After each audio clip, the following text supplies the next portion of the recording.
Hello students, welcome back to the channel iTech world एकेटिव। आज की वीडियो में अपनी टेक्निकल कम्युनिकेशन सब्जेक्ट की यूनिट नंबर 2 का वन शॉट कवर करने वाले हैं। बेसिकली आपकी एक वीडियो में ही पूरी यूनिट कंप्लीट कवर होगी। आपको इस वीडियो को देखने के बाद कहीं और जाने की जरूरत नहीं पड़ेगी, नोट्स नहीं देखने पड़ेंगे। सब कुछ इसमें बहुत सिंपल प्रिसाइज मैनर में मैंने ऐसे कलेक्ट करके नोट्स प्रिपेयर किए हैं ताकि आपको लिखने में, समझने में, पढ़ने में, याद करने में कोई डिफिकल्टी ना हो। स्पेशली ऐसे स्टूडेंट्स जिनकी इंग्लिश पर कमांड थोड़ी वीक है एंड या फिर वो लेटरल एंट्री है, तो उनके लिए काफी इजी एक्सप्लेनेशन लेके आया हूं मैं। सो यूनिट नंबर 2 का नेम है communication skills for career building. इससे पहले अगर आपने यूनिट नंबर 1 का वन शॉट नहीं देखा तो आई बटन में आपको लिंक मिल रहा होगा, एक बार वो देख लें आप। सो यूनिट नंबर 1 में हमने पढ़ा था कम्युनिकेशन के फंडामेंटल्स। तो अब जो यूनिट नंबर 2 में पढ़ेंगे हम कम्युनिकेशन स्किल्स को हम कैसे यूज कर सकते हैं अपनी करियर बिल्डिंग के लिए। यानी अभी आप सेकेंड ईयर में हैं, तो इसके बाद आप थर्ड ईयर से इंटर्नशिप एंड जॉब्स के लिए अप्लाई करेंगे, तो उस कैरियर बिल्डिंग्स में ये टेक्निकल कम्युनिकेशन आपको कैसे हेल्प कर सकती है उसके बारे में हम इसमें पढ़ेंगे। सो एकेटी यूनिवर्सिटी का ये सब्जेक्ट है। अगर आप इसे थर्ड सेमेस्टर में पढ़ रहे हो तो आपका सब्जेक्ट कोड होगा BS301। अगर आप इसको फोर्थ सेमेस्टर में पढ़ रहे हो तो आपका सब्जेक्ट कोड होगा BAS401। राइट। बात करें अगर हम सिलेबस की, तो सिलेबस आपका यूनिट नंबर 2 का ये रहा। जिसमें मेन मेन टॉपिक में आपको बताऊं तो हम सीवीज के बारे में सीखेंगे, रिज्यूम्स के बारे में सीखेंगे, इंटरव्यू स्किल्स है, ग्रुप डिस्कशंस है। काफी सारे इंपॉर्टेंट इंपॉर्टेंट टॉपिक जो आपके कैरियर बिल्डिंग में हेल्प करेंगे, और उसका हम अच्छे से यहाँ पे देखेंगे। राइट। तो अपार्ट फ्रॉम द सिलेबस में आपको काफी सारी चीजें वन शॉट में जितना पॉसिबल हो पाएगा वो भी बताऊंगा। तो सबसे पहले बिना देरी करते हुए शुरू करते हैं। अपना पहला टॉपिक जो है करिकुलम विटाई। राइट। इसका जो शॉर्ट फॉर्म है वो सीवी होता है, क्योंकि सब लोग सीवी ही यूज करते हैं। आपने अपने रियल लाइफ एग्जाम्पल में कभी सुना भी होगा सीवी या फिर रिज्यूम वर्ड। नहीं सुना तो अभी हम आपको एक्सप्लेन करेंगे। तो जो टर्म होता है सीवी, सीवी की फुल फॉर्म होती है करिकुलम विटाई। और ये जो टर्म है वो एक लैटिन वर्ड है। लैटिन लाइक एक फ्रेंच होता है, एक रशियन होता है, जर्मन, ये सारे वर्ड्स होते हैं कंट्री के। तो एक हिंदी वर्ड हो सकता है, जैसे किसी का नाम है वो हिंदी वर्ड है। तो ऐसे ही जो सीवी है करिकुलम विटाई एक लैटिन वर्ड है, जो जिसका मतलब क्या है, करिकुलम विटाई, जिसका फुल फॉर्म है करिकुलम विटाई। अब उसका मतलब क्या है, the course of our life. Simple, अगर आपको 2 मार्क्स में पूछे तो सिंपल लिख देना, ये वाली लाइन मोर देन इनफ है 2 मार्क्स में। क्या, सीवी की फुल फॉर्म है करिकुलम विटाई, जो एक लैटिन वर्ड है जिसका मतलब है कोर्स ऑफ आवर लाइफ। अब कोर्स ऑफ आवर लाइफ का मतलब क्या होता है, जैसे हम पढ़ रहे हैं यूनिट नंबर 2, तो इसमें ये हमारा कोर्स है, ये हमारा सिलेबस है, इसे आप देख सकते हैं। तो हमने अपने लाइफ में क्या क्या पढ़ा है, क्या क्या करा है, क्या क्या सिलेबस कवर किया है, वो सब हम सीवी में इंक्लूड करते हैं। सिंपल। देखो, आप ये फिगर से भी देख सकते हो, ये एक सीनियर मैनेजर है, ये इनसे पूछ रहा है कि आपने अपनी लाइफ में क्या क्या किया है, क्या क्या कवर किया है, वो सब सीवी में आता है।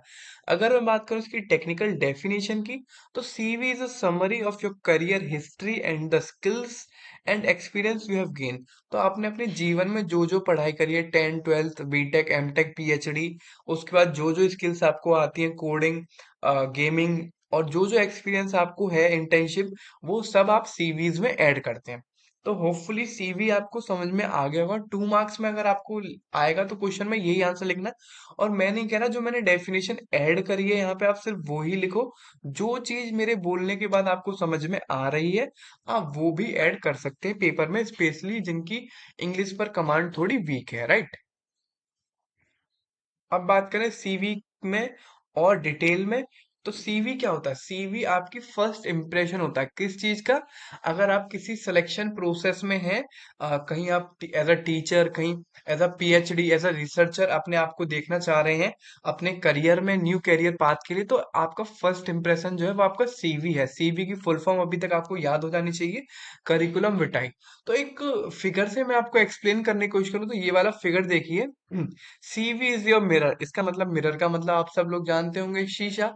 तो सीवी है वो आपका शीशा है, जो आप हो वो ही आपका सीवी। यानी आपने, आपका क्या नाम है, आपने कितनी पढ़ाई करी है, आपके क्या स्किल्स है, ये सब सीवी में आता है। तो इसलिए हमेशा पीएचडी जो करते हैं, रिसर्चर जो होते हैं, किसी को जॉब जो चाहिए होती है, तो सीवी पर अपना एज मच एज एफर्ट डालना चाहिए, उतनी अपनी एफर्ट्स डालने चाहिए सीवी में, ताकि आपका कोई भी एग्जाम हो, कोई भी इंटरव्यू हो, वो सीवी के बिहाफ पर ही आप उसमें सेलेक्टेड हो। अब अब जो हम नेक्स्ट टॉपिक पढ़ेंगे वो पढ़ेंगे reason for writing a CV. हमें सीवी क्यों लिखना क्यों है भाई, रीजन तो बताओ। पहला, अगर हम कहीं भी अपने आप को प्रेजेंट करेंगे तो वहां पे हम अट्रैक्ट करेंगे अटेंशन, अटेंशन हमारी तरफ आएगा क्योंकि हमारा सीवी ज्यादा अच्छा होगा। हमने 10th करी, 12th करी, डिप्लोमा किया, बीटेक किया, एमटेक किया, पीएचडी की, whatever we have done in our life is called the CV. And next जो हमारा वो है रीजन, वो है क्रिएट अ गुड इंप्रेशन। अगर हमें गुड इंप्रेशन डालना है तो सीवी हमें अच्छा बनाना पड़ेगा। Third, so that you have the necessary qualities and qualification to do job that you are applying for। अगर मान के चलो आप पीएचडी के लिए अप्लाई कर रहे हो, रिसर्चर के लिए अप्लाई कर रहे हो, उसको आप बताओगे कैसे कि मैं इतना पढ़ा लिखा हूँ। आप बार बार सबको बोल के तो बताओगे नहीं, मैंने 10th करी है, 12th करी है, फर्स्ट क्लास से, फर्स्ट डिवीजन से। इसलिए एक रिटिन डॉक्यूमेंट होता है ये एक तरह से, राइट। अब इसको लिखने के 4S रूल्स होते हैं, 4S। पहला, सिंपल, ये साधारण होना चाहिए। दूसरा, स्ट्रक्चर्ड, एक मैनर्ड वे में होना चाहिए। तीसरा, सफिशिएंट, काफी इजी। एंड फोर्थ होता है सिग्निफिकेंट।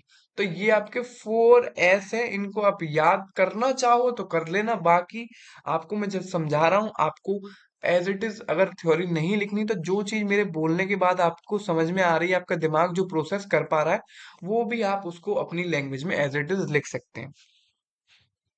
अब बात करूं मैं एलिमेंट्स की, जो क्योंकि देखो 7 मार्क्स में क्वेश्चन आएगा तो आप इतने से काम नहीं चलेगा आपका। तो 7 मार्क्स के लिए आपको एक डेफिनेशन लिखनी पड़ेगी, फिर उसके रीजंस और 4S ऐड करने पड़ेंगे। बाकी एलिमेंट जो है मेन है 7 मार्क्स में, एलिमेंट्स तो आपको ऐड करने ही करने हैं, राइट। अब एलिमेंट से मेरा मतलब क्या है, एलिमेंट से मेरा मतलब है जो जो चीज हम सीवी में ऐड करते हैं, करिकुलम विटाई में जो जो चीज हम ऐड करते हैं। पहला, पर्सनल डिटेल्स, मेरा नाम क्या है, मेरा नाम है ऋतिक सिंह, राइट। तो पर्सनल डिटेल्स में वो चीज ऐड करते हैं। Second, qualification and standard exam, मैंने बीटेक कर रखी है, मैंने गेट निकाल रखा, तो ये एक तरह से क्वालिफिकेशन और स्टैंडर्ड एग्जाम हो गए। थर्ड हुआ आपका जॉब्स एंड क्लिनिकल एक्सपीरियंस, मैंने क्या क्या जॉब कर रखे हैं, मुझे क्या क्या एक्सपीरियंसेस है। फोर्थ हुआ आपका कॉन्फ्रेंसेज एंड सिंपोजियम्स, तो मैंने कौन कौन सी कॉन्फ्रेंसेज ऐड कर रखी है। फॉर एग्जांपल मैं अपनी ही बात करूं तो जेडीजे गूगल डेवलपर्स ग्रुप होता है, उसका मैं मेंबर हूं, अटेंडी हूं, तो मैं उसमें ऐड कर सकता हूँ। फिफ्थ, कोर्सेज एंड वर्कशॉप, मैंने कौन कौन से कोर्स करे हैं। एसक्यूएल मुझे आता है, टेक्निकल बात करूँ तो वर्कशॉप में मुझे क्या क्या चीज आती है वो हम ऐड कर सकते हैं। Next 6 point, lecture and seminars and delivered, मैंने कौन कौन से लेक्चर और सेमिनार डिलीवर्ड करे हैं। बेसिकली ये काफी हाई प्रोफेशनल जो लोग होते हैं, जो पीएचडी रिसर्च करते हैं, उनके लिए होता है, बुक्स लिखते हैं। तो मैंने कितनी रिसर्च करी, कितनी पब्लिकेशंस करी, मैंने कितनी बुक लिखी हैं। मेरे चैनल पे काफी सारी ऐसे टीचर्स भी हैं जिन्होंने बुक लिख रखी है ऑलरेडी, तो उन वो ऐड कर सकते हैं। तीसरा, एक्टिविटीज एंड वॉलेंट्री वर्क्स, मैंने क्या क्या वॉलेंट्री वर्क करा है। अपने कॉलेज में कोई फंक्शन है, एनुअल फंक्शन है, उसमें ऐसा वॉलेंटियर वर्क किया है। नेक्स्ट, एकेडमिक इंटरेस्ट, मेरा इंटरेस्ट किस किस में है, सी, C++, कुछ भी हो सकता है। 10th, रेफरेंसेस, रेफरेंसेस में हम ऐड करते हैं, हम किसी जॉब के लिए अप्लाई कर रहे हैं, उस कंपनी में ऑलरेडी हमारा कोई जानने वाला काम करता है, तो वहां पे हम रेफरेंसेस ऐड कर सकते हैं। लास्ट पॉइंट है पर्सनल इंटरेस्टेड, हमारी हॉबीज क्या है, पर्सनल इंटरेस्ट हम लिख सकते हैं, ठीक। ये सारे एलिमेंट आपको ऐड करने ही करने, एज इट इज आप इनको याद कर लीजिए। याद नहीं कर पा रहे तो जो जो चीज मैं आपको बता रहा हूँ वो आप अपने दिमाग में रखिए। It contains the achievement, participation and publication that bear our name, ऐसा कोई अचीवमेंट, ऐसा कोई पार्टिसिपेशन, ऐसा कोई पब्लिकेशन जिसमें हमारा नाम हो, हम उसको भी ऐड कर सकते हैं। A CV is a very in depth document, most important term है, इसको आप एक बार दोबारा पढ़िए। सीवी जो इन डेप्थ डॉक्यूमेंट है, यानी काफी गहराई दर्शाता है हमारी। तो मतलब हमारी जो जर्नी डिस्क्राइब करता है स्टेप बाय स्टेप, तो एक पेज में तो हमारी जर्नी आएगी नहीं, 2 पेज भी हो सकते हैं, इवन 10 पेज तक हमारे सीवी हो सकता है, 10 पेज का, depending on the amount of experience, हमें कितना एक्सपीरियंस है। सीवी की रेंज क्या हो सकती है, 2 पेज से लेके 8 पेज तक। देखो एक पेज में तो डिफिकल्ट है ये सब सारी चीजें आना, 11 चीजें मैंने जो आपको बताई हैं। तो कुछ लोग काफी सीनियर्स होते हैं, पीएचडी करे होते हैं, रिसर्चर्स होते हैं, तो उनकी सीवीज कम से कम 8 पेज तक में आती है, और A4 साइज का पेज होता है, ये बात आप हमेशा याद रखना। अब जो हमारा नेक्स्ट टॉपिक वो आता है रिज्यूम, रिज्यूमे। तो रिज्यूमे का मतलब क्या होता है, आपने अपने फोन में यूट्यूब में मेरी वीडियो आप चला रहे होगे, तो ऐसे करके एक आइकन बना रहा होगा चलाने का और बंद करने का। तो रिज्यूम भी यही होता है, देखो ये pause and play type resume होता है। तो रिज्यूम होता है कहीं भी हमें जॉब शुरू करनी है, जैसे वीडियो शुरू करते हो आप रिज्यूम करते हो, सिमिलरली हमें जॉब शुरू करनी है तो वो आता है रिज्यूम राइटिंग के अंदर। तो रिज्यूम और सीवी दोनों एक दूसरे इंटरकनेक्टेड हैं, लेकिन अपोजिट भी हैं, ये बात हमेशा याद रखना है। तो अगर बात करूं रिज्यूम के मतलब की, तो फ्रेंच, ये जो वर्ड आया है रिज्यूम वो है फ्रेंच से। जैसे वो लैटिन से आया था, कुछ जर्मन से वर्ड्स आते हैं, तो ये जो हमारा वर्ड आया है वो किससे आया है, फ्रेंच वर्ड से, जिसका मतलब है समरी। समरी का मतलब तो आप समझते होंगे ना, एक बहुत बड़ी 10 पेज की कहानी है, उसकी 2 लाइन में एक समरी बताऊं तो वो एक कंक्लूजन होता है। तो रिज्यूम राइटिंग का भी मतलब होता है कंक्लूजन प्रोवाइड करना, राइट। तो it's a French meaning is summary. Resume का फ्रेंच मीनिंग होता है समरी। समरी माने किसी चीज को दो छोटे शब्दों में बोलना। सीवी का एक तरह से आप समरी मान सकते हो, सीवी हमने 8 पेज में लिखी, रिज्यूम हम 1 पेज में या 2 पेज में लिखेंगे। और रिज्यूम जो होता है वो हमेशा प्रोफेशनल लेवल पे यूज होता है, पर्सनल लेवल पे कभी रिज्यूम यूज नहीं होता। सीवी कई बार पर्सनल लेवल पे भी यूज हो सकता है, बायोडेटा जो होता है वो पर्सनल लेवल पे यूज होता है। बायोडेटा किसी लड़की की शादी करवानी, किसी लड़के की शादी करवानी, तो वहां पे बायोडेटा यूज हो सकता है पर्सनल लाइफ में। लेकिन रिज्यूम हमेशा प्रोफेशनल लाइफ में यूज होता है, स्पेशली फ्रेशर्स और हैविंग लेस एक्सपीरियंस। ऐसे बच्चे जो फ्रेशर्स हैं, मान के चलिए अभी इन्होंने 4th ईयर कंप्लीट करी है, 3rd ईयर में आए इंटर्नशिप के लिए, अभी आप 2nd ईयर में हो, इंटर्नशिप फाइंड कर रहे होगे, तो आपके लिए रिज्यूम बनाना बहुत इंपॉर्टेंट है। और जिनको लेस लेस एक्सपीरियंस है, 1 साल 6 महीने का एक्सपीरियंस है, वो रिज्यूम को यूज करते हैं। It is use for seeking employment, जिनको जॉब चाहिए होती है उनके लिए होता है, और स्पेशली प्राइवेट सेक्टर्स में, right. It may begin with a statement about a personal goal. ये जो रिज्यूम होता है वो शुरू होता है एक पर्सनल गोल के साथ, कि हमारा लाइफ में पर्सनल गोल क्या है, और जिसमें followed by list of most significant accomplishment. उसके बाद फॉलो करी जाती है ऐसी चीजें जो उसमें इंपॉर्टेंट होती है ऐड करना, राइट। अब बात करूं मैं पर्पस की। देखो 2 मार्क्स में आता तो डेफिनेशन लिख के छोड़ देना मोर देन इनफ है, लेकिन 7 मार्क्स के लिए आपको कंटेंट लिखना पड़ेगा। एटलीस्ट जो न्यू स्टूडेंट्स हैं लेटर एंट्री, उनको बता दूं मैं, 3 पेज जरूर लिखना एक क्वेश्चन में 7 मार्क्स में, ताकि आपको जो एग्जामिनर है वो आपकी आंसर राइटिंग से इम्प्रेस हो सके, और 7 में से 7 मार्क्स नहीं तो एटलीस्ट 6 मार्क्स आपको प्रोवाइड करे। गोल हमारा 7 मार्क्स, 7 आउट ऑफ 7 रहेगा, राइट।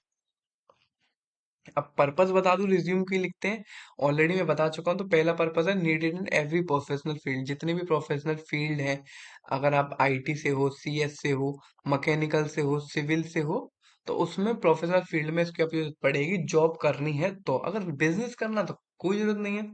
सेकंड है to win an invite to job interview. अगर आप किसी जॉब इंटरव्यू के लिए अप्लाई करते हो, तो वहां पे आपका रिज्यूम पहले ही मांग लेते हैं। क्यों? रिज्यूम शॉर्ट लिस्ट होता है, तब आपको बुलाया जाता है। To support you during the interview, अगर आप कोई इंटरव्यू में बैठे हो तो वहां पे आप उसको अपना रिज्यूम प्रोवाइड कर सकते हो, ताकि वो रिज्यूम आपको इंटरव्यू में सपोर्ट कर सके।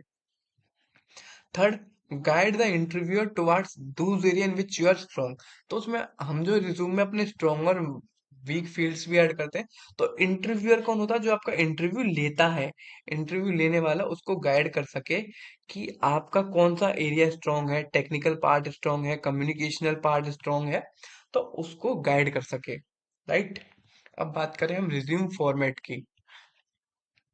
देखो काफी कंजेस्टेड नोट है, काफी छोटे छोटे कंसाइज नोट्स हैं, तो आपको लिखने पढ़ने याद करने में कोई दिक्कत नहीं होगी। तो रिज्यूम फॉर्मेट में हमने देखो अभी सीवी में जस्ट पढ़ा था, 11 पॉइंट्स ऐड करते हैं, और भी पॉइंट्स हो सकते हैं, लेकिन रिज्यूम जो होता है अब वो हमारा 1 या 2 पेज का होता है, सीवी हमारा 2 से 8 पेज का होता है। तो रिज्यूम में हम क्या करते हैं, पहला अपना नेम ऐड करते हैं, मेरा नेम है ऋतिक सिंह, राइट। तो मैंने नेम ऐड कर दिया अपना। तीसरा एड्रेस, मान के चलो HIG 92 मेरा एड्रेस है, मैंने एड्रेस ऐड कर दिया। टेलीफोन नंबर मैंने अपना मोबाइल नंबर ऐड कर दिया, 999 जो भी है। ईमेल एड्रेस मैंने अपना ऐड कर दिया, THAKUR ऐसे करके। ऑब्जेक्टिव मुझे एक ऑब्जेक्टिव में, I want to pursue my growth for job, ये ऐड कर दिया। Academic qualification 10th 12th BTech. Professional qualification SQL skill, ये सब लिख दी। इस अदर कोई स्किल्स है, कंप्यूटर प्रोफेंसिस में मैंने ट्रिपल C का कोर्स किया है, मुझे जावा आती है, वर्क एक्सपीरियंस मैंने कहीं इंटर्नशिप करी है, तो वो इसमें मैं ऐड कर सकता हूँ, राइट। रिज्यूम फॉर्मेट आप होपफुली समझ गए होंगे। अब बात करूं शॉर्ट में, तो एक रिज्यूम जो है वो short straight to the point document है। जैसे कि मैंने आपको बताया, बहुत सिंपल और टू द पॉइंट है भाई। एक पेज में इसका काम खत्म हो जाएगा। लेकिन बात करूं उसकी सीवी की, तो सीवी 2 से 8 पेजेस का है। अगर रिज्यूम का एक लाइन में मैं समझाऊं, तो रिज्यूम एक short straight to the point document है, जिसको बनाने के पीछे का पर्पज ये है, किसी भी जॉब में अप्लाई करने के लिए, स्पेसिफिक जॉब, राइट। और जॉब टू जॉब ये डिपेंड करता है। अगर हम फार्मेसी से रिलेटेड जॉब अप्लाई कर रहे हैं, मार्केटिंग से रिलेटेड जॉब अप्लाई कर रहे हैं, तो उसमें हम रिज्यूम को चेंज भी कर सकते हैं। अब बात करूं मैं एक स्लाइड डिफरेंस की। एक हो सकता है कई बार डिफरेंस भी पूछ ले आपसे सीवी और रिज्यूम में, क्योंकि दोनों ही मैंने आपको सबसे पहले बोला इंटरकनेक्टेड एंड अपोजिट है। तो सीवी की फुल फॉर्म आपको पता ही है, curriculum Vitai. Resume, resume is also full form, right. तो इसका पर्पस क्या होता है? सीवी का पर्पस होता है एकेडमिक पोजीशंस के लिए अप्लाई करना, यानी पीएचडी रिसर्च के लिए अप्लाई करना specially. While on the other hand, resume का पर्पस होता है कोई कॉमन जॉब के लिए अप्लाई करना। अब सीवी में हम कंटेंट क्या क्या ऐड करते हैं, हमने डिटेल में ही पढ़ा है, जैसे कि personal detail, academic background, work experience, extra curricular activities and accomplishments. While on the other hand, content में हम ऐड क्या करते हैं, कोई भी स्पेसिफिक पोजीशन से रिलेटेड हमारे पास स्किल्स है, एक्सपर्टाइज है। मान के चलिए कोडर के लिए, एक सॉफ्टवेयर इंजीनियर के लिए जॉब निकली है, तो वहां में अब हम अपनी कोडिंग स्किल्स के बारे में बताएंगे। अब मैं बात करूं सीवी की, तो सीवी का लेंथ जो होता है उसकी कोई लिमिट नहीं होती, 2 पेज से 8 पेज तक का हो सकता है। लेकिन रिज्यूमे की लेंथ की लिमिट होती है, मोस्ट प्रेफरेबली 1 पेज का होता है। अगर आप किसी का बड़ा है तो 2 page max to max. Third, design layout. Design की बात करूं, जो भी आगे हम पढ़ेंगे, दिखाऊंगा मैं आपको एक फिगर। ऑल दो आपको एग्जाम में नहीं बनाना पड़ेगा, लेकिन मैं आपकी नॉलेज के लिए, याद करने के लिए, सिंपल अंडरस्टैंडिंग के लिए फिगर भी दिखाऊंगा। तो प्लेन एंड सिंपल डिजाइन होनी चाहिए, और रिज्यूमे की डिजाइन चेंज होती रहती है जिस फील्ड में आप इसको अप्लाई कर रहे हैं। अब देखो, एक सिंपल लाइन में मैं इसकी समरी बताता हूँ अभी तक जो हमने पढ़ा। तो करिकुलम विटाई, सीवी की फुल फॉर्म होती है करिकुलम विटाई, जो एक लैटिन वर्ड है जिसका मतलब है कोर्स ऑफ लाइफ। वहीं जो रिज्यूम है वो एक फ्रेंच वर्ड है जिसका मतलब है समरी। और दोनों ही, बोथ सीवी और रिज्यूम के एग्जाम्पल नीचे फिगर में आप देख सकते हैं। ऑल दो आपको फिगर नहीं बनाना। तो सीवी में देखो, आपको नेम दिखेगा, अपनी डिटेल्स दिखेंगी। ये पहला पेज है, उसके पीछे दूसरा पेज है, उसके पीछे तीसरा पेज भी होगा, हो सकता है 8 पेज हो। लेकिन रिज्यूम जो है वो खाली एक सिंपल 1 पेज है। आप देख सकते हैं नेम, दोनों ही मैंने एक ही का एग्जांपल लिया है, सीवी और रिज्यूम का। एक बार अपने इसमें नजर डालो और इस चीज को आप इससे समझ सकते हैं कि रिज्यूम और सीवी में क्या डिफरेंस है एंड क्या सिमिलरिटी है, राइट। अब हमारा नेक्स्ट टॉपिक है इंटरव्यू स्किल्स। इंटरव्यू स्किल्स के आप नाम से ही समझ पा रहे होंगे, इंटरव्यू से जब भी हम किसी जॉब के लिए अप्लाई करते हैं, उसमें शॉर्ट लिस्टेड होने से पहले हमें इंटरव्यू देना पड़ता है, जिससे कि जो ऑर्गेनाइजेशन है जो हमें जॉब प्रोवाइड कर रही है वो हमारे बारे में जान सके। तो इंटरव्यू की डेफिनेशन एक सिंपल लाइन में है, an interview is a conversation between two people. Conversation माने बातचीत करना। इसमें 2 पीपल्स होते हैं, एक होता है आपका द इंटरव्यूअर और दूसरा होता है आपका इंटरव्यूई। तो जो क्वेश्चन पूछता है उसको बोलते हैं हम इंटरव्यूअर, और जो क्वेश्चन का आंसर देता है उसे बोलते हैं इंटरव्यूई। अगर मैं बात करूं, एक बार आप इस फिगर में देखिए, तो जैसे सिंगल एक है यहाँ पे, सिंगल गर्ल, वो इंटरव्यू है, यानी जो इंटरव्यू दे रही है। और उधर की साइड जो पैनल बैठा है, इंटरव्यूअर पैनल है, वो क्वेश्चंस पूछ रहे हैं। तो इंटरव्यू स्किल्स में हम पढ़ने वाले हैं कि जब भी आगे हम बीटेक के बाद जॉब करेंगे, उसमें शॉर्ट लिस्टेड होने के लिए, प्लेसमेंट्स के लिए हमें इंटरव्यू की नीड पड़ेगी। तो उसके बारे में स्किल्स, जो टेक्निक हमें यूज करनी है, उनके बारे में हम इसमें पढ़ेंगे। तो बात करूं प्रिपेयरिंग फॉर इंटरव्यूज, तो सबसे पहले 2 मार्क्स में अगर क्वेश्चन आता तो आपको इंटरव्यू की डेफिनेशन लिखनी है, जो अभी हमने प्रिपेयर करी है, बिल्कुल अभी जो पढ़ी है। अभी इंटरव्यूज की प्रिपेयर करने के लिए कुछ पॉइंट्स हैं, कॉमन पॉइंट है। उसके बाद हम स्किल्स की बात करेंगे। तो पहला जो पॉइंट है वो है रिसर्च द ऑर्गेनाइजेशन। हमें किसी भी ऑर्गेनाइजेशन में जॉब करनी है, उसके बारे में हमें इंटरव्यू देने से पहले रिसर्च करना पड़ेगा। फॉर एग्जाम्पल, मैं एक बहुत बड़ी एजुकेशन कंपनी का नाम लेता हूँ, फिजिक्स वाला। अगर मुझे उसमें एज अ टीचर जाना है, तो सबसे पहले मुझे उसकी ऑर्गेनाइजेशन के बारे में रिसर्च करना पड़ेगा कि उसका ओनर कौन है, उसका मैनेजर कौन है, एचआर कौन है। तो उसके बारे में मुझे रिसर्च करना पड़ेगा, ताकि मैं क्वेश्चंस का आंसर दे सकूं और स्टैंड आउट कर सकूं लेस प्रिपेयर्ड कैंडिडेट, जो कैंडिडेट जिनको नॉलेज कम है, लेस प्रिपेयर्ड कम कम है, लेस प्रिपेयर्ड है, तो उनसे स्टैंड आउट कर सकूं मैं। दूसरा, compare your skills and qualification to the organisation requirement. हो सकता है उसमें बीटेक ना मांग के एमटेक मांगी हो, तो एक बार ये जरूर एक बार सर्च कर लें, देख लें। और स्किल्स हो सकता है उसमें सी प्रोग्रामिंग मांगी हो, जावा मांगी हो, आपको डेवलपमेंट आता हो, HTML CSS जावा आती हो, जावास्क्रिप्ट आती हो, तो इसको एक बार चेक कर लें। दूसरा, प्रिपेयर रेस्पॉन्सेज। कुछ रेस्पॉन्सेज पहले से तैयार रखें, जैसे कि आपकी एक्सपेक्टेशन क्या है, स्किल्स क्या है, ये सब। और नेक्स्ट पॉइंट है प्लान व्हाट टू वियर। हमेशा ये प्लान करके चले, आप फिगर में भी देख सकते हैं हमें इंटरव्यू में क्या पहनना है। प्लान व्हाट टू ब्रिंग, हमें क्या लेके आना है, जिससे पहले भी हमने रिज्यूम पढ़ा वो लेके जाना है, फोटोग्राफ्स लेके जाने हैं। नेक्स्ट है pay attention to the non verbal communication. Unit number 1 में हमने पढ़ा था वर्बल और नॉन वर्बल कम्युनिकेशन। तो नॉन वर्बल कम्युनिकेशन से मेरा मतलब है जो भी गेस्चर्स होंगे उन पे आपको फोकस करना, अटेंशन रखना है। एंड लास्ट है आपका फॉलो अप, यानी इंटरव्यू के बाद फॉलो अप लेना कि आप सिलेक्ट हुए या फिर नहीं। तो ये तो एक कॉमन प्रिपरेशन हुए इंटरव्यू के लिए। लेकिन हमारा जो टॉपिक है वो मेन टॉपिक है इंटरव्यू स्किल्स, जो कि 7 मार्क्स में आएगा। तो आपको उसके लिए सारे स्किल्स पता होने चाहिए। तो तीन जगह पे हम इनकी स्किल्स को अप्लाई करेंगे। पहला, प्री इंटरव्यू यानी इंटरव्यू से पहले। दूसरा, ड्यूरिंग द इंटरव्यू यानी इंटरव्यू के टाइम। और तीसरा, आफ्टर एन इंटरव्यू। तो ये उसके बाद हम कुछ मेथड्स हैं उनको डिस्कस करेंगे, राइट। अब द थिंग इज, सबसे पहले है प्री इंटरव्यू यानी इंटरव्यू देने से पहले हमें क्या क्या करना चाहिए। पहला, dress appropriately as per the corporate setting. हमें अपनी ड्रेस को प्रॉपरली पहनना है, अप्रोप्रिएटली, जैसे उस ऑर्गेनाइजेशन में पहनते हैं। दूसरा, रीच 10 to 15 मिनट्स अर्ली। हमें हमेशा 10 से 15 मिनट पहले पहुंचना है। नेक्स्ट पॉइंट है don't hold negative thought of not being selected. कभी भी अपने मन में सेलेक्ट नहीं होंगे इस विचार को नहीं लाना है। एंड लास्ट है don't feel nervous, nervous feel नहीं करना। तो ये कुछ स्किल्स हैं जो हमें इंटरव्यू देने से पहले हमारे अंदर होनी चाहिए। फिर बात करते हैं इंटरव्यू की। तो इंटरव्यू के दौरान हमेशा बी एन एक्टिव लिसनर, हमेशा ध्यान से सुनना है।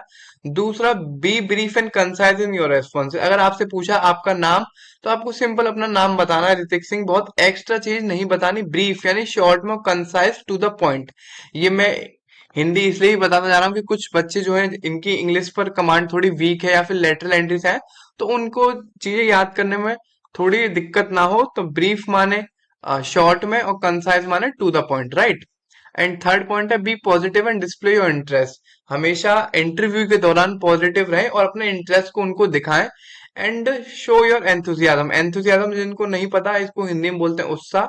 अपना उत्साह उनको दिखाएं, अति उत्साह नहीं दिखाना है, अब खाली एंथुजियाज्म दिखाना, राइट। अब बात करें आफ्टर एन इंटरव्यू। इंटरव्यू के बाद क्या करना है आपको। इंटरव्यू के बाद आस्क फॉर कॉन्टेक्ट इन्फॉर्मेशन। जो आपके इंटरव्यू ले रहा है उससे आप कोई कॉन्टेक्ट इन्फॉर्मेशन पूछ सकते हैं फॉलो अप के लिए। आप अपने इंटरव्यू परफॉर्मेंस को एक्सेस करवा सकते हैं कि आपका इंटरव्यू कैसा रहा। या फिर एक थैंक यू नोट दे सकते हैं हायरिंग मैनेजर को, जो जिसने आपका इंटरव्यू लिया, उसको एक थैंक्स नोट दे सकते हैं, राइट। अब बात करें कि हमने क्या क्या करना है, उसकी बात कर ली हमने कि इंटरव्यू से पहले क्या करना है, इंटरव्यू के दौरान हमें क्या करना है, इंटरव्यू के बाद हमें क्या करना है। लेकिन जो नहीं करना वो भी हमें पढ़ना जरूरी है, क्योंकि ये भी स्किल्स होती है कि हमें क्या क्या नहीं करना। तो डोंट स्लॉच एंड फिजिट, दोनों ही वर्ड आपको नए लग रहे होंगे, अभी मैं आपको इनका मतलब बताऊंगा। स्लॉट माने झुकना, स्लॉच कभी भी इंटरव्यू के सामने झुकना, मतलब अपने पोस्चर को झुका के नहीं बैठना है, जो हमें क्लास में भी सिखाते हैं। फिजिट माने आपने छोटे हो गए तब फिजिट स्पिनर्स चलाए होंगे, तो हिलना डुलना नहीं है इंटरव्यू के दौरान, राइट। दूसरा, डोंट टॉक नेगेटिव, कभी भी नेगेटिव बात नहीं करनी। एंड नेक्स्ट है डोंट च्युइंग गम। हमें कभी भी इंटरव्यू के टाइम च्युइंग गम नहीं खानी है। दूसरा, डोंट स्मेल ऑफ स्वेट, अपनी स्मेल और ऑर्डर पे भी ध्यान देना है। एंड लास्ट है डोंट लिव इन अ हरी। हमें इंटरव्यू के बाद तुरंत बहुत जल्दी में नहीं जाना, आराम से जाना, आराम से आना, राइट। अब बात करूं कुछ मेथड्स की। तो ये मेथड्स हैं specific example when possible using the सारा मेथड। सारा मेथड होता है जब भी आंसर देना है हमें, तो सिचुएशन को देखकर एक्शन लेना है, तब उसके बाद रिजल्ट एंड एप्लीकेशन प्रोवाइड होते हैं। तो एक सारा मेथड होता है, एज इट इज आपके लिए इंपॉर्टेंट नहीं है लेकिन मैंने आपको बता दिया। एंड नेक्स्ट है आपका बॉडी लैंग्वेज। बॉडी लैंग्वेज बहुत इंपॉर्टेंट है, जो कि मेनली कंसिस्ट करता है PEHL, यानी कि posture, I, hands and language. तो पोस्चर माने आप कैसे बैठे हो, झुक के तो नहीं बैठे, हिल तो नहीं रहे। दूसरा आईज, आपको आई कांटेक्ट मेंटेन रखना है। एंड फिर आपका हैंड्स, आपको हैंड्स मूवमेंट संभाल के रखना है। और लैंग्वेज बहुत मॉडरेट लैंग्वेज यूज करनी है काफी, क्योंकि देखो बॉडी लैंग्वेज जो है वो बहुत पावरफुल टूल है। तो ये इसलिए आपको अपनी लैंग्वेज जो है वो बोल रहे हो, बॉडी लैंग्वेज, इन सबको बहुत ध्यान से यूज करना है। We had body language before we had speech and apparent. बोलने से पहले हम, देखने से पहले हमारी बॉडी लैंग्वेज दिखती है। तो 80% डिसाइड बॉडी लैंग्वेज से हो जाता है कि आप कितने पॉजिटिव हैं कितने नेगेटिव हैं। अब बात करूं इंटरव्यू के कम्युनिकेशन स्किल्स की, कि देखो कम्युनिकेशन करते टाइम हमें क्या क्या स्किल्स होनी चाहिए। पहला, अ गुड हैंडशेक। अगर आपको खुद से नहीं करना, अगर इंटरव्यूअर आपका हैंडशेक कर रहा है तो आपको गुड हैंडशेक करना है पॉजिटिव मैनर में। Pronounce the interviewer name properly. Interview मतलब कंपनी का नेम, इंटरव्यूअर्स का नेम अगर आपको लेना पड़े तो उसे बिल्कुल प्रॉपरली लीजिए। एंड थर्ड है, get the interview to do lot of talking. Interview से एक प्रॉपर वे में टॉक करिए। फिर है maintain good eye contact with your interviewer. हमेशा इंटरव्यूअर से गुड आई कांटेक्ट मेंटेन रखना है। फिर है स्माइल। अगर आप स्माइल करोगे तो उसे लगेगा कि आप उसकी कन्वर्सेशन को एंजॉय कर रहे हैं। एंड नेक्स्ट है हैव अ कॉन्फिडेंट पोस्चर। लौट फिर के वही बात आनी है, आपको एक बार ध्यान से पढ़ लोगे तो आपको जरूरत नहीं पड़ेगी याद करने की, आराम से समझ लोगे। नेक्स्ट है mirror your interview body language. Same वही चीज जो मैंने आपको पीछे बताई। Keep all your answer positive. Same अपने सारे आंसर पॉजिटिव रखने हैं। सो एंथुसियाज्म, उत्साह दिखाना है। And listen carefully to the interviewers question. जो भी इंटरव्यूअर पूछ रहा है उसके क्वेश्चंस को केयरफुली सुनना है। And last, ask the interviewer question when the opportunity arises. जब भी आपको लगे कि यहाँ पे मैं कुछ क्वेश्चन पूछ सकता हूँ इंटरव्यूअर से, तो जहां पे भी आपको अपॉर्चुनिटी लगे वहां पे आप क्वेश्चन जरूर पूछेगा। अब जो हमारा नेक्स्ट टॉपिक है वो है ग्रुप डिस्कशन। ग्रुप का मतलब होता है कोई भी समूह, और डिस्कशन मतलब किसी भी चीज पर डिस्कस करना। तो सी द थिंग इज, कई बार क्या होता है कि इंटरव्यू के बाद भी काफी सारे कैंडिडेट सेलेक्ट हो जाते हैं, काफी सारे कैंडिडेट उन्हें अच्छे लगते हैं। मान के चलिए एक एम्प्लॉय की जगह है और 3 कैंडिडेट जो है सेलेक्ट हो गए हैं। तो इस कंडीशन में क्या होता है, ग्रुप डिस्कशन करवाती हैं कंपनीज प्लेसमेंट के टाइम पर, जिससे कि वो अपने डिजायर्ड नंबर ऑफ एम्प्लॉयज को सेलेक्ट कर सके। तो अगर बात करूं इसके टेक्निकल डेफिनेशन की, तो group discussion is a method of communication in which a small group of people come together to discuss a topic और प्रॉब्लम। ठीक, अगर मैं इसको हिंदी में समझाऊं तो ग्रुप डिस्कशन एक कम्युनिकेट करने का मेथड है, कम्युनिकेशन करने का मेथड है, जिसमें क्या होता है स्मॉल ग्रुप ऑफ पीपल, जब भी जो हमने बात की ना तीन जो ग्रुप था, एक छोटा सा समूह पीपल्स का, वो टुगेदर एक साथ आते हैं किसी प्रॉब्लम पर, किसी टॉपिक पर डिस्कस करते हैं। सिमिलर जो हमारे स्कूल्स कॉलेजेस में होता है, सेम वो ही फंडा है। 2-3 लोग मिलकर के ग्रुप में डिस्कशन करते हैं, उन्हें कोई टॉपिक दे दिया जाता है, कोई प्रॉब्लम दे दी जाती है, तो उनकी अप्रोच देखी जाती है उस टॉपिक और प्रॉब्लम के आ, उसमें डायरेक्शन में। The group member share their ideas and perspective. वो उस प्रॉब्लम, उस टॉपिक पर अपने आइडियाज, अपने विचार और पर्सपेक्टिव, अपनी विचारधाराएं प्रस्तुत करते हैं with one another in order to arrive at a solution or decision that benefits the group as a whole।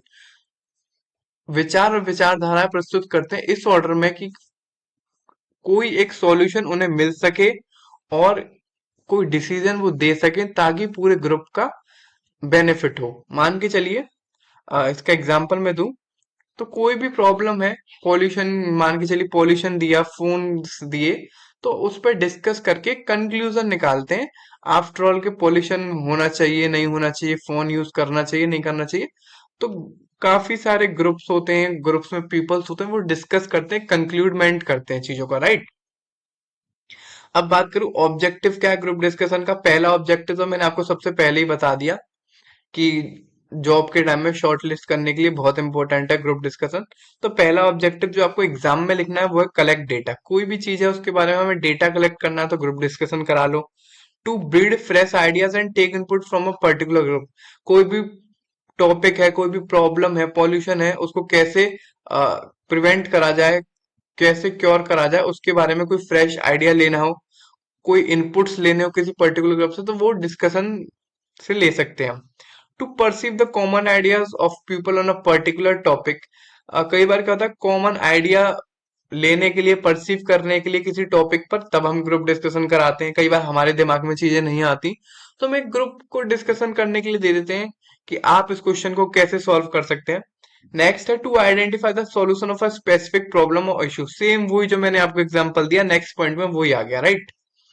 फिर आपका to select a candidate for hiring in a company. सबसे पहले जो एग्जांपल दिया था, देखो जरूरी नहीं है जो थ्योरी में जो चीज लिखी है आपको एग्जैक्ट वही लिखनी है। अगर मैं आपको जो एक्सप्लेन कर रहा हूँ, अगर वो आपको उस चीज को आप कैच कर पा रहे हैं, आपकी चीज समझ आ रही है, तो उसे आप अपनी लैंग्वेज में भी लिख सकते हैं। सबसे पहले मैंने आपको एग्जाम्पल यही दिया था, किसी भी कंपनी में किसी भी कैंडिडेट को हायर करने के लिए ग्रुप डिस्कशन होता है, और लॉर्ड फिर के वो ऑब्जेक्टिव्स में आ गया।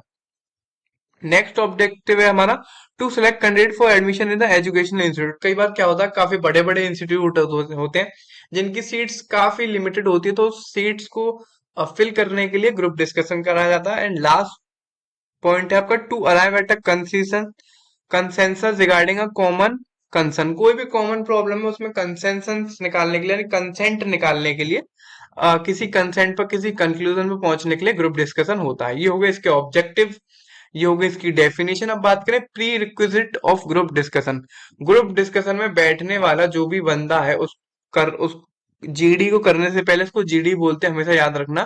जीडी को करने से पहले तुम्हें क्या क्या आना चाहिए, प्री रिक्वेस्ट मतलब पहले से क्या पता होना चाहिए। पहला प्रायर नॉलेज, आपको टॉपिक्स की कुछ प्रायर नॉलेज होनी चाहिए। मान के चलिए फिगर देखिए आप, इसमें प्रायर नॉलेज में बंदा बुक्स पढ़ रहा है, तो आपको बुक्स, न्यूज़पेपर, इन सब चीजों को रेगुलर पढ़ते रहना चाहिए। दूसरा देखिए एक्टिव लिसनिंग। दूसरा पॉइंट है ग्रुप डिस्कशन के टाइम पर हमें एक्टिव लिसनिंग करनी है। प्रॉब्लम क्या है, एक बार मैं आपको एग्जांपल दूं, तो एक बार ग्रुप डिस्कशन हो रहा था बहुत बड़ा, पुलिस का। तो उसमें पुलिस के लिए हायरिंग चल रही थी, तो पहला आगे से बोला आप जीडी करिए माय फेवरेट हॉबी पर। लेकिन एक कैंडिडेट ने क्या करा, माय फेवरेट हॉबी ना सुन के हॉकी सुन लिया, तो उन्होंने हॉकी पर जीडी अपना प्रोवाइड कर दिया, रिप्रेजेंट कर दिया। तो एक्टिव लिसनिंग हमेशा रखनी है।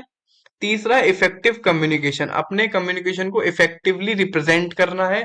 एंड इफेक्टिव कम्युनिकेशन के पॉइंट्स अभी हम आगे भी पढ़ेंगे कैसे कर सकते हैं। एंड फोर्थ है अप्रोप्रिएट बॉडी लैंग्वेज। आप देख सकते हैं ग्रुप डिस्कशन कर रहे हैं, इनकी बॉडी लैंग्वेज कितनी अच्छी है, तो अपने पोस्चर्स, आईज कांटेक्ट, इनको मेंटेन करके रखना चाहिए। अब बात करते हैं कि हमें जीडी के टाइम पर क्या करना चाहिए और क्या नहीं करना चाहिए। तो पहला है डूज। डूज माने what we have to do. तो पहला जीडी के टाइम है be a good listener by being patient. हमेशा हमें पेशेंट होकर के, पेशेंसली सब चीजें सुननी चाहिए। वो वाला पेशेंट मत समझना, इसे पेशेंस वाला, ठीक है, संयम वाला है ये। दूसरा है acknowledge everyone as and what they say. हमेशा अच्छे से चीजों को सुनना चाहिए। दूसरा, कोई भी जो कह रहा है उसकी चीजों को एक्नॉलेज करना चाहिए, यानी थैंकफुल बिहेवियर शो करना चाहिए, राइट। तीसरा, articulate views in a way that is comprehensible to other. ऐसे चीजें बोलनी चाहिए जो खुद को भी अच्छी लगे, दूसरों को भी सुनने में अच्छी लगे। And fourth point, structure your thought and present them logically.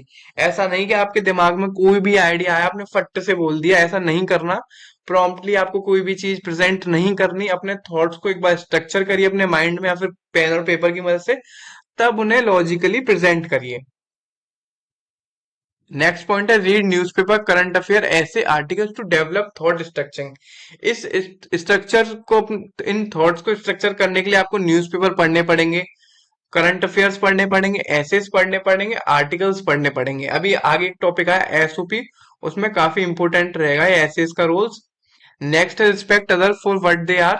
दूसरों की रिस्पेक्ट करनी चाहिए जीडी के टाइम पर। Be open minded, acknowledge the fact the people think differently about issues. तो ओपन माइंडेड रहना चाहिए जीडी के time. And train your mind for analytical thinking by taking all aspect into consideration. तो अपने mind को ऐसे train करिए जो पॉजिटिव नेगेटिव दोनों ही चीज सोच पाए। अब बात करते हैं डोंट्स की।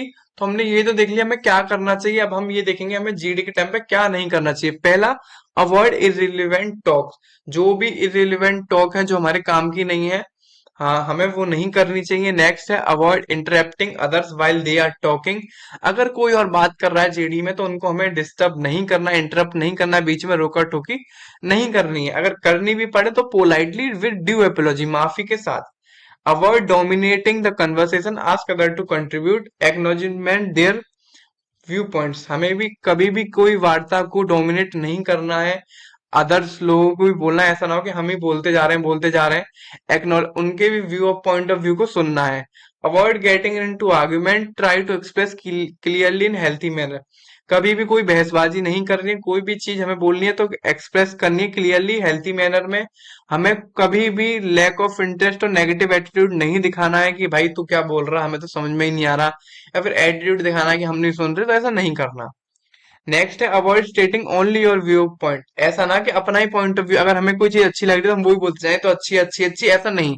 अगर मेरे को आपको मेरी वीडियो पसंद आएगी तभी आप देखेंगे, तभी लाइक करेंगे, मेरे बोलने कहने से कुछ नहीं होगा, तभी आप सब्सक्राइब करेंगे, आपका मन करेगा तो। एंड लास्ट है, avoid dwelling only one aspect of the GD. हमेशा जीडी पे पॉजिटिव अप्रोच नहीं देखनी, कुछ चीजें होती हैं इनकी अप्रोच नेगेटिव भी होनी है, तो पॉजिटिव नेगेटिव दोनों ही हमें सोच के चलना है। अब हमारा नेक्स्ट टॉपिक है इफेक्टिव प्रोफाइलिंग। इफेक्टिव प्रोफाइलिंग को समझने से पहले हम प्रोफाइलिंग समझते हैं। प्रोफाइलिंग क्या होता है? Profiling is defined as the act or process of extrapolating information about a person based on known traits or tendency. Extrapolating information का मतलब होता है एक तरह से ओपिनियन क्रिएट करना। वाइल मीन वाइल जब हम फेसबुक या व्हाट्सएप यूज करते हैं या फिर इंस्टाग्राम यूज करते हैं, उसमें हम अपनी प्रोफाइल क्रिएट करते हैं जिसमें हम अपने किसी भी पर्सन के ट्रेड्स को मेंशन करते हैं। ट्रेड्स माने age, date of birth, race वगैरह जो होते हैं वो सब मेंशन करते हैं। तो प्रोफाइलिंग होता है ये।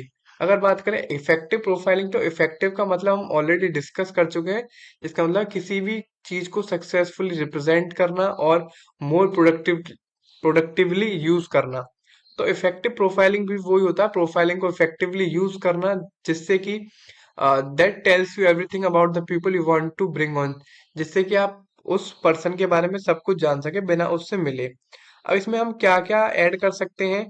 तो वो है, पहला एकेडमिक एक्सपोजर, आप कितने पढ़े हुए हैं, आपको ईयर्स ऑफ एक्सपीरियंस क्या है, आपका एरिया ऑफ स्पेशलाइजेशन क्या है। फॉर एग्जांपल अगर आपने आईटी से बीटेक करी है, मैकेनिकल से करी है, तो ये सब आप उसमें लिख सकते हैं। Next, soft and hard skill. Soft माने जो हम बोलते हैं वो, हार्ड माने जो हम लिखते हैं, राइट।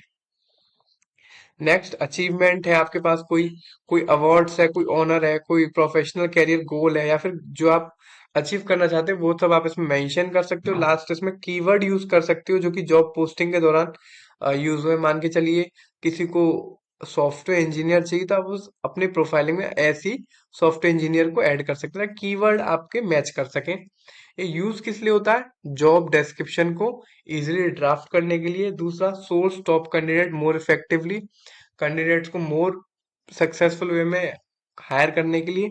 तीसरा है अ फेयरर इंटरव्यू प्रोसेस, एक इंटरव्यू प्रोसेस को और फेयर बनाने के लिए। एंड फोर्थ है मोर सक्सेसफुल हायर्स के लिए, ताकि और सक्सेसफुल हायर्स हो सके कंपनी में। अब नेक्स्ट टॉपिक से बढ़ने से पहले, अगर आपको मेरी वन शॉट वीडियो पसंद आ रही है तो आप प्लीज इसको लाइक करना ना भूलें। बाकी आप इसे अपने दोस्तों के साथ भी शेयर कर सकते हैं और चैनल को सब्सक्राइब जरूर करें। अब नेक्स्ट टॉपिक हमारा कम्युनिकेशन। कम्युनिकेशन की डेफिनेशन की बात करूं तो हमने इससे पहले जो अपना फर्स्ट यूनिट की वन शॉट वीडियो पढ़ी थी उसमें पहला ही टॉपिक हमारा कम्युनिकेशन था। वहां पे हमने इसे डिटेल में डिस्कस किया था।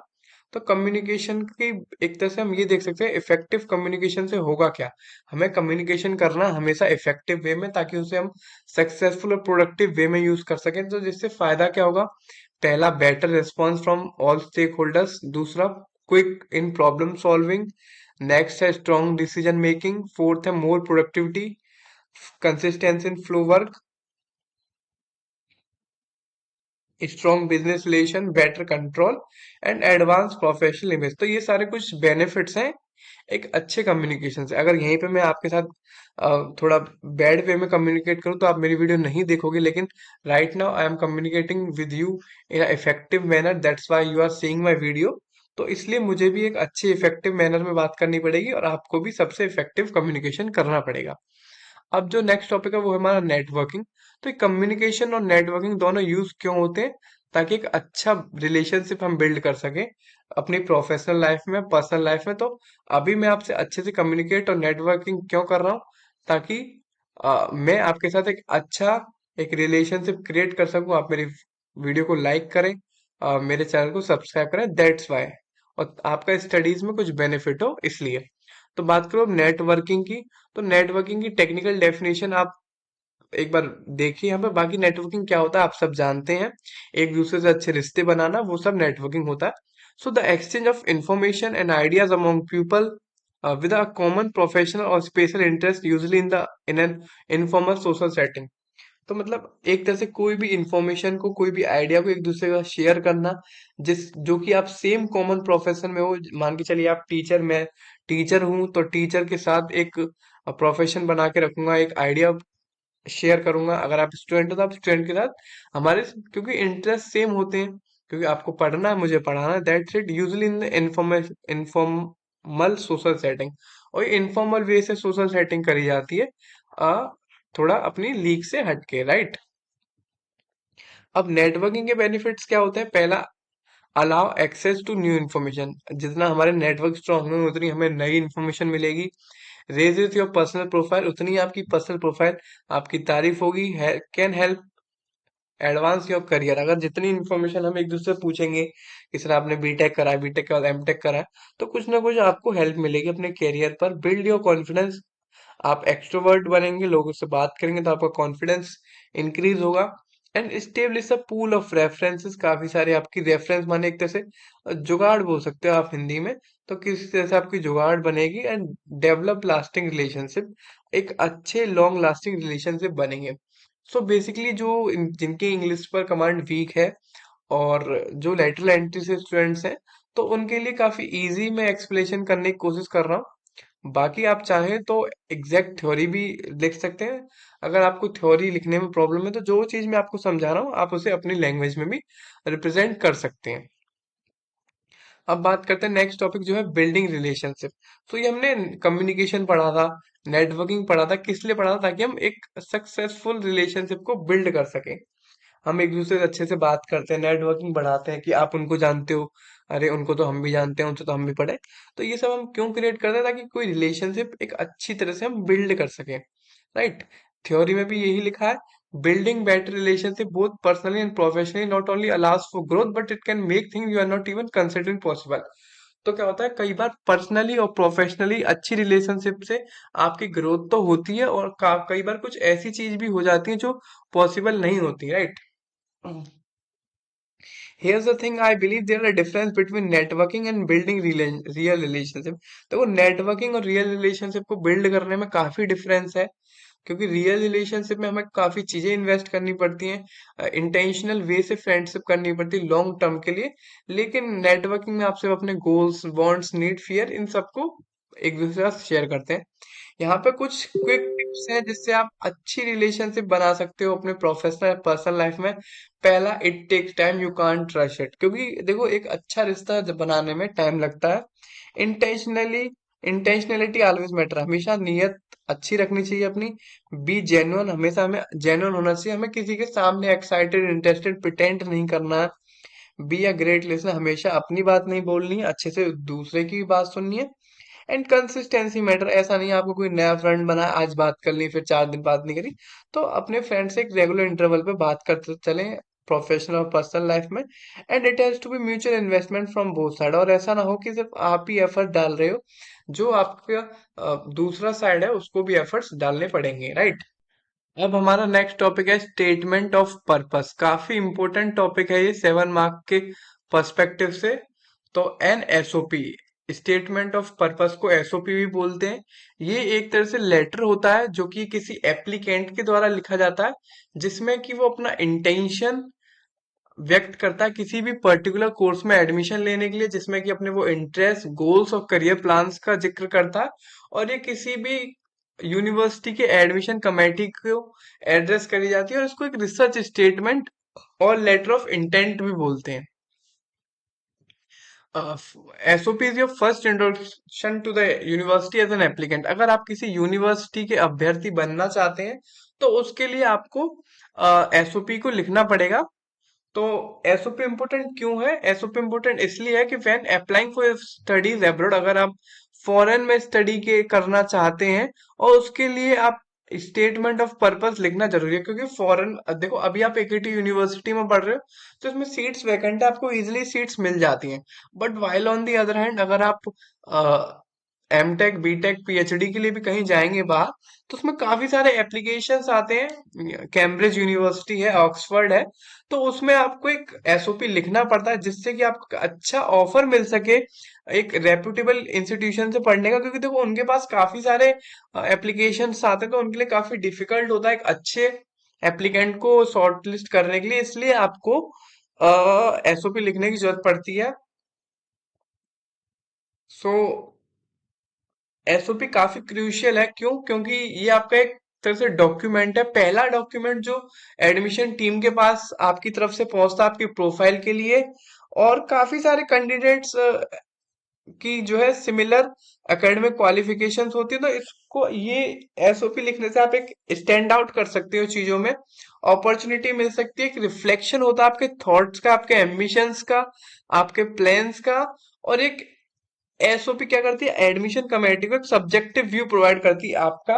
यूजली ये 800 से 1000 यानी 800 टू 1000 वर्ड्स का एक ऐसे फॉर्मेट में होता है जो कि पैराग्राफ फॉर्मेट में लिखा जाता है। एक या दो पेज का होता है, ज्यादा नहीं होता। ये एक पैराग्राफ फॉर्मेट में लिखा जाता है ऐसे की तरह।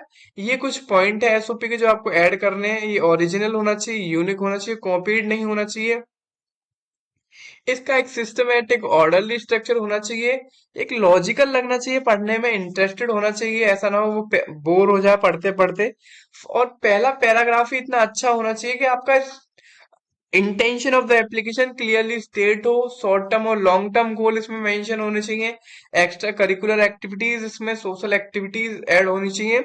और सीवी में जो चीज लिखी है, हमने शुरुआत में लेक्चर के सीवी रिज्यूम पढ़ा था, तो उसकी चीज इसमें कॉपीड नहीं होनी चाहिए। और टोन बिल्कुल फॉर्मल कैजुअल होनी चाहिए, इसके बीच में होनी चाहिए, ज्यादा प्रोफेशनल भी नहीं, ज्यादा पर्सनल भी नहीं।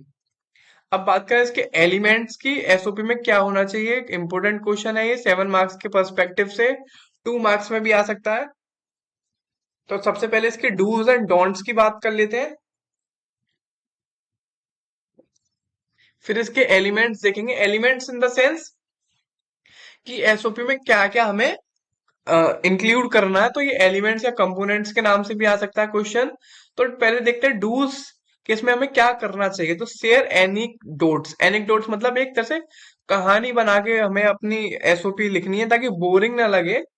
फैक्ट्स एंड फिगर्स को इंक्लूड करना, इंटरनेट से भी हेल्प ले सकते हैं।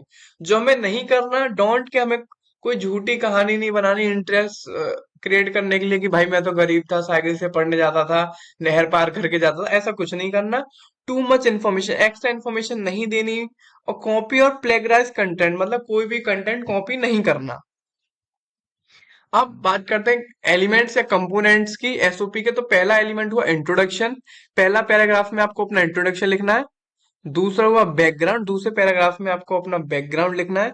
तीसरा वाई दिस कोर्स, अगर आप पीएचडी के लिए अप्लाई कर रहे हो तो वाई दिस कोर्स, ये कोर्स क्यों करना है। फिर आपको अपने कैरियर गोल्स लिखने हैं। फिर किसी यूनिवर्सिटी को आपने वो करा हुआ है टारगेट, तो उस यूनिवर्सिटी को क्यों, फिर बाद में आपको कंक्लूजन लिखना है।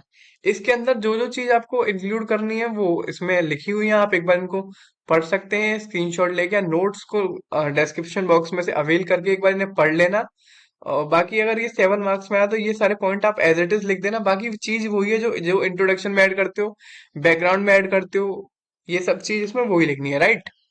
अब बात करूं एग्जाम्पल की, तो देखिए एक तरह से एक एग्जाम्पल दिया है मैंने, एक स्टेटमेंट ऑफ पर्पस है जिसमें आप कंप्यूटर साइंस में मास्टर्स करना चाहता है कोई, उसने ये अपनी सारी चीजें ऐड करी, आप देख सकते हैं ऐसे की तरह पैराग्राफ के फॉर्म में, एक पहला पैराग्राफ दूसरा पैराग्राफ उसमें लिखा हुआ है। दूसरा एसओपी ये है एक पीएचडी के लिए सिमिलर पैराग्राफ की फॉर्म में लिखा हुआ है, राइट। अब हमारा नेक्स्ट टॉपिक है सेमिनार। सेमिनार तो आप सबने अपने रियल लाइफ में सुना ही होगा।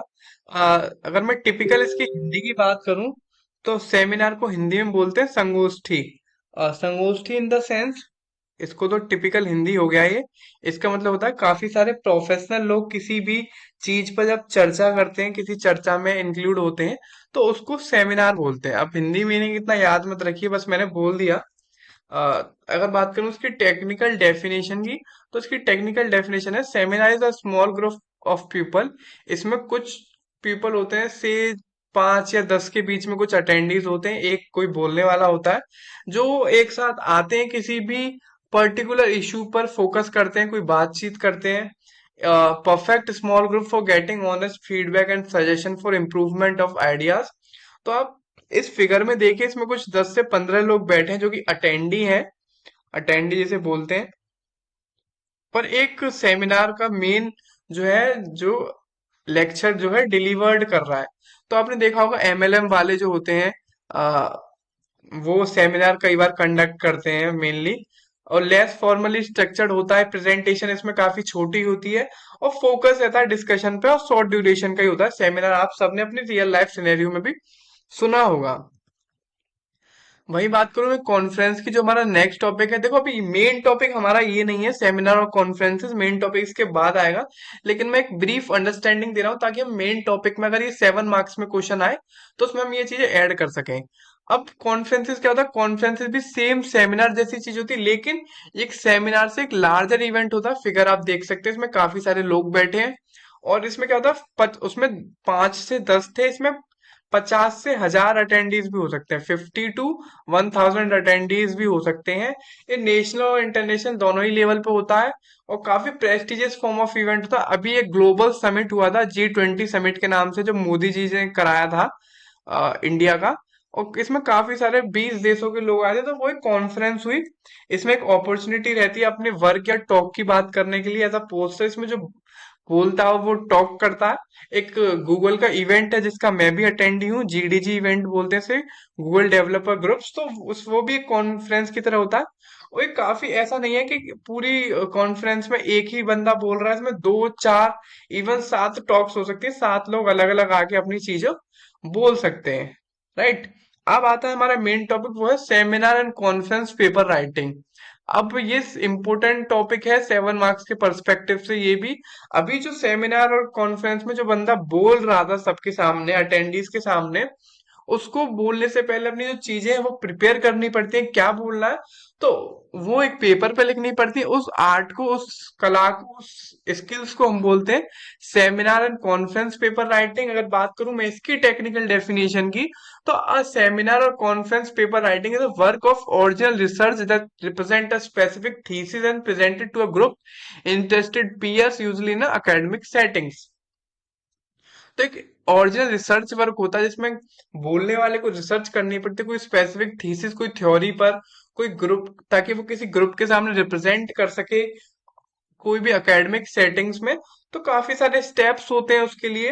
ये एक वेल रिसीव्ड पेपर होना चाहिए, क्योंकि बोलने से पहले आप देखते हैं बड़े बड़े पॉलिटिशियन भाषण देते हैं, तो वो भी बोलने से पहले एक पेपर पे लिख लेते हैं।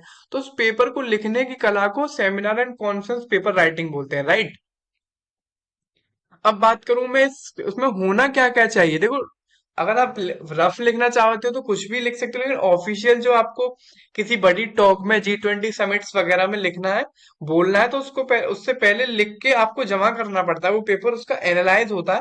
उसमें क्या क्या चीज होनी चाहिए, पहला टाइटल पेज होना चाहिए, मेन एलिमेंट्स आपसे पूछेगा, 7 मार्क्स में क्वेश्चन आएगा, तो आपको जरूर लिखने एलिमेंट्स। देखो सेमिनार और कॉन्फ्रेंस जो मैंने आपको समझाया, वो इसलिए ताकि हम ये मेन जो चीज हमें पढ़नी है उसको, उस पर फोकस कर सकें। तो पहला आता है टाइटल पेज, दूसरा आता है टेबल ऑफ कंटेंट, उसमें क्या क्या ऐड कर रहे हो, एक एब्स्ट्रैक्ट आता है, फिर इंट्रोडक्शन आता है, फिर उसकी मेन बॉडी आती है, इसमें grammar, literature review, implementation, discussion, सब कुछ होना चाहिए। फिर कंक्लूजन आता है लास्ट में, साइटेशन एंड रेफरेंसेस, यानी कि जो जिसमें से आपने वो फिगर्स, फैक्ट्स, थीसिस उठाई है, उसकी लिंक्स वगैरह ऐड होनी चाहिए, राइट।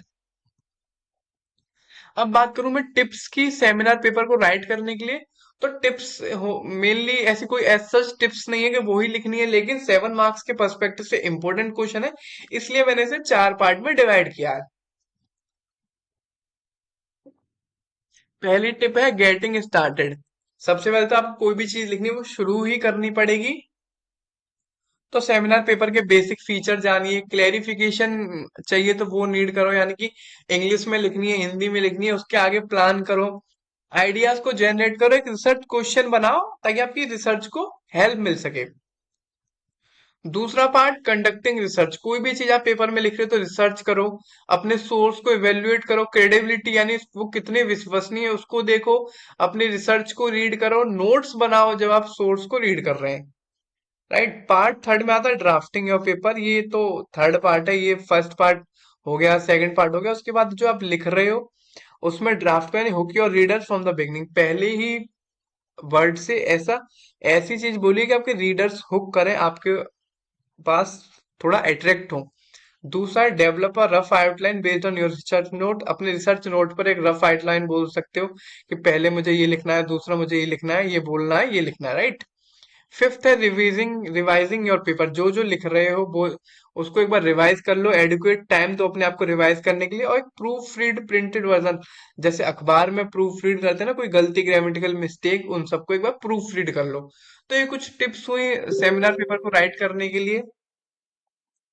अब कॉन्फ्रेंस रिसर्च पेपर को राइट करने के लिए भी कुछ टिप्स हैं। उससे पहले एक बार कॉन्फ्रेंस रिसर्च पेपर भी पढ़ लेते हैं। ये भी वही सिमिलर सेम वे में होता है, बस सेमिनार और कॉन्फ्रेंस का डिफरेंस आपको समझना चाहिए, जो कि मैंने समझा दिया ऑलरेडी। ये भी एक पीस ऑफ राइटिंग होती है जो कि ऑथर सबमिट करता है कॉन्फ्रेंस ऑर्गेनाइजर को। जैसे ये एक बंदा है, ये बोल रहा है अपनी टॉक और ये सब सुन रहे हैं, तो ये बंदा जो है उस कागज को पहले कॉन्फ्रेंस ऑर्गेनाइजर को जमा करेगा कि मुझे ये चीज बोलनी है, देख लो इसमें कोई गलती तो नहीं है, कोई फीडबैक देना है, कोई जनरेट आइडिया करना है, तो वो कर सकते हैं। इसकी टिप्स क्या है लिखने की, इसकी भी एज सच कोई एज यूजुअल टिप्स नहीं है, लेकिन मैंने कुछ ऐड करी है। पहला, फोकस ऑन द एब्स्ट्रैक्ट। अपने गोल से नहीं भटकना, बिल्कुल फोकस रहना है। दूसरा, क्रिएट अ लॉजिकल फ्लो। बिल्कुल लॉजिकली फ्लो करना है चीजों को। अब यूं नहीं कि कंक्लूजन पहले बोल दिया, इंट्रोडक्शन लास्ट में। और बी केयरफुल ऑफ लेंथ। हमेशा लेंथ से केयरफुल रहना, ज्यादा बड़ा नहीं, ज्यादा छोटा नहीं। अपना कॉन्फ्रेंस और गाइडलाइंस, जो फॉर्मेट गाइडलाइंस है कॉन्फ्रेंस ऑर्गेनाइजेशन की तरफ से, उसे फॉलो करना और रीड इट आउट लाउड। इसको एक बार जोर से बोल के सुनना है, सुनाना है, ताकि हमें भी पता चल सके, हमें अपना फीडबैक खुद को मिल सके। और राइट फॉर योर ऑडियंस, जिस तरह की ऑडियंस आपके अटेंड है उस तरह का आप लैंग्वेज, उस तरह की चीजें यूज करना। राइट। अब है हमारा नेक्स्ट टॉपिक, जो है हमारा लास्ट टॉपिक, वो है expert technical lecture. Technical lecture आप सब जानते हैं, और मैं आपको बता देता हूँ, टेक्निकल लेक्चर कोई भी ऐसा लेक्चर देना, कोई भी ऐसा एक तरह से इंफॉर्मेशन प्रोवाइड करना जो कि टेक्निकल वे में हो। और एक्सपर्ट माने उस फील्ड का एक्सपर्ट आपको लेक्चर प्रोवाइड करे। मान के चलो, एग्जाम्पल देता हूँ मैं आपको। हम जब हम छोटे थे या फिर कॉलेज में हैं, कॉलेज में भी रोड सेफ्टी वीक जब चलता था, एक एसएसपी आते हैं, ट्रैफिक एसएसपी, वो हमें उस पे एक लेक्चर देते हैं, गैस लेक्चर एक तरीके से, कि हमें अपनी सेफ्टी रोड्स पर कैसे बना के रखनी चाहिए। काफी सारी पिक्चर्स वगैरह हमें दिखाते हैं, वीडियोस दिखाते हैं। वो एक जैसे एग्जांपल हुआ एक्सपर्ट टेक्निकल लेक्चर का। कोई भी लेक्चर जो टेक्निकल हो, उसका एक्सपर्ट हमें उस लेक्चर को प्रोवाइड करे, तो एक्सपर्ट टेक्निकल लेक्चर होता है। फिगर में आप देख भी सकते हैं कि यहाँ पे कोई एक्सपर्ट है, वो एक पीपीटी प्रेजेंटेशन की हेल्प से आपको एक एक्सपर्ट टेक्निकल लेक्चर दे रहा है। तो इसमें भी एक स्किल्स होती है राइटिंग और प्रेजेंटिंग की, कि जो हमें बोलना है उसको कैसे लिखें और कैसे प्रेजेंट करें। सिमिलर ये जो चीज मैंने बोली, यही आपकी डेफिनेशन में, अगर आप पढ़ना चाहें तो इसे पढ़ सकते हैं। बाकी मेन इसकी जो टेक्निकल डेफिनेशन है वो है, eminent speaker from the industries and universities are invited to enlighten the student with their ideas and experience. Same जैसे गैस लेक्चर, हम हमारी यूनिवर्सिटी जो है, कॉलेज गैस लेक्चर ऑर्गेनाइज कराती है ना, तो सेम वही चीज है, एक्सपर्ट टेक्निकल लेक्चर की राइटिंग और प्रेजेंटिंग स्किल्स हमें होनी चाहिए। अपनी अपनी इंडस्ट्रीज से, अपनी अपनी यूनिवर्सिटी से एमिनेंट, काफी बड़े बड़े स्पीकर्स आते हैं, एंड उनको इनवाइट करती है यूनिवर्सिटी। क्यों? ताकि स्टूडेंट्स का उत्साह एनलाइटन कर सके और अपने आइडियाज और एक्सपीरियंस को शेयर कर सकें। अब इसका गोल क्या है? इसका गोल है ताकि अपॉर्चुनिटी मिल सके हमको, ताकि हम क्लेरिफाई कर सके अपनी लर्निंग को, डाउट्स को, क्वेश्चंस रेज कर सके, और अपने आइडियाज, अपने इश्यूज, अपनी लर्निंग को किसी भी प्रोफेशन में इम्प्लीमेंट कर सके। राइट। अब बात करो इनके फॉलोइंग एडवांटेज। तो एडवांटेज अभी मैंने आपको जस्ट बताए, बाकी आप पढ़ना चाहें तो पढ़ सकते हैं। पहला एडवांटेज है नॉलेज एनहेंसमेंट, हमारा जो ज्ञान वर्धक होता है ऐसे लेक्चर। दूसरा जो है, स्किल्स ऑफ लर्नर, डिस्कशंस हो सकता है स्किल्स का। तीसरा, इंडस्ट्रीज फंक्शन प्रैक्टिकल नॉलेज मिलती है। एंड स्टूडेंट्स को इंट्रोडक्शन की जरूरत, इंट्रोडक्शन कैसे करना है प्रोफेशनल एक्सपीरियंस के साथ, वो उन्हें पता चलता है। तीसरा, an expert technical lecture break the monotony of a regular class. हम कई बार बोर हो जाते हैं, रेगुलर सुबह आए, पहले डीएस का लेक्चर लिया, फिर सीओए का लेक्चर लिया, फिर टेक्निकल कम्युनिकेशन पढ़ ली, ताकि बोर ना हो, इसलिए मोनोटोनी एक तरह से ब्रेक करी जाती है। इसके भी दो तरीके होते हैं टेक्निकल एक्सपर्ट टेक्निकल लेक्चर के। इसकी स्किल्स होती है राइटिंग, पहला लिखना, दूसरा प्रेजेंट करना, जो कि मैं भी आपके साथ एक वीडियो बना के क्या कर रहा हूँ, अपनी स्किल्स है, मैंने जो नोट्स प्रिपेयर करे, मेरी राइटिंग स्किल्स है, जो आपको बोल रहा हूँ वो मेरी प्रेजेंटिंग स्किल्स है, राइट। ये दो तरीके के होते हैं, पहला पार्टिसिपेटरी एक्सपर्ट टेक्निकल लेक्चर, दूसरा non participatory expert technical lecture. अगर आप डेफिनेशन में पढ़ेंगे तो आपको वो ही चीज मिलेगी जो मैं बोल रहा हूँ, लेकिन मैं इजीली आपको इसलिए समझा रहा हूँ ताकि आपको समझने में कोई प्रॉब्लम ना हो, याद करने में, पेपर में लिखने के टाइम पे मेरी कही हुई बात आपके दिमाग में आए और याद आ जाए। तो पार्टिसिपेटरी का मतलब मैं आपसे क्वेश्चन पूछूं और मैं अगर आपसे वो लाइव लाइव में ही समझा रहा होता, मैं आपसे कुछ कह रहा होता, टेक्निकल कम्युनिकेशन ये है वो है, तो आप उसका तुरंत कोई क्वेश्चन पूछते मुझसे, सर ऐसे कैसे हो गया, तो वो हुआ पार्टिसिपेटरी, क्योंकि आपको पार्टिसिपेशन है, कमेंट कर रहे हो। लेकिन नॉन पार्टिसिपेटरी, बस मैंने लेक्चर तैयार किया, बस आया, डिलीवरी दी, वो नॉन पार्टिसिपेटरी हो। पार्टिसिपेटरी मैंने लेक्चर डिलीवर करा और मुझसे इंटरेक्टिव मोड में कुछ बच्चों ने सवाल भी पूछे। तो दोनों ही तरीके का हो सकता है। 7 मार्क्स में अगर क्वेश्चन आए तो ये जरूर आप लिखिएगा, इसके एडवांटेज और टाइप्स। देखो, कभी भी स्किल्स, जो मेन स्किल्स होती है एक्सपर्ट टेक्निकल लेक्चर को, राइटिंग की तो मैंने बता दी आपको, प्रेजेंटिंग की और राइटिंग की मेन स्किल्स होती है थीम क्लियरिटी। अब जो मैं आपको बता रहा हूँ टेक्निकल कम्युनिकेशन, मेरा इस वीडियो का थीम क्या है, मेरे वीडियो का थीम है कि आपको एक ही यूनिट में पूरी यूनिट, मतलब एक ही वीडियो में पूरी यूनिट आपको समझ में आए, आपको इसके अलावा कहीं और नोट्स या फिर वीडियो कोई भी देखने की, लेक्चर देखने की जरूरत ना पड़े। वन शॉट का मतलब ही यही है। तो मेरा तो थीम क्लियर है इस वीडियो का, one shot of one unit.